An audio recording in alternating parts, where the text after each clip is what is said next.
দাফনের ৪৪ দিন পর আদালতের নির্দেশে কোটা আন্দোলনে নিহত রংপুরের সবজি বিক্রেতা সাজ্জাদের লাশ কবর থেকে তোলা হয়েছে। দুপুরে নির্বাহী ম্যাজিস্ট্রেট, পুলিশ ও সেনা সদস্যদের উপস্থিতিতে নগরীর শালবন মিস্ত্রিপাড়া কবরস্থান থেকে মরদেহ তোলা হয়। পরে ময়নাতদন্তের জন্য রংপুর মেডিকেল কলেজ হাসপাতালের মর্গে পাঠানো হয়।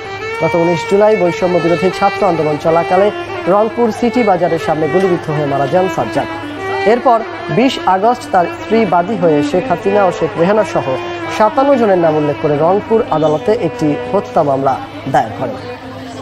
জেলা প্রশাসন থেকে আমাকে পাঠানো হয়েছে নির্বাহী ম্যাজিস্ট্রেট হিসেবে নিয়োগ করে কবর থেকে লাশ উত্তোলন করতে হবে এবং সুরথাল করে এরপরে ময়নাতদন্ত হবে। ময়নাতদন্ত হওয়ার পর লাশটা আবার আমরা কবরে স্থাপন করবো। এটুকুই ছিল বলা। বাদী দ্বিতীয় প্রোগ্রামের আবেদনের প্রেক্ষিতে মামলা রুজু হয়।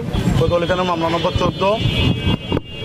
উক্ত মামলার ভিকটিম মৃত সাজ্জাদ হোসেন এর মামলা সুষ্ঠু তদন্তের স্বার্থে বিজ্ঞ আদালতের আদেশক্রমে আজকে লাশ উত্তোলন করা হলো।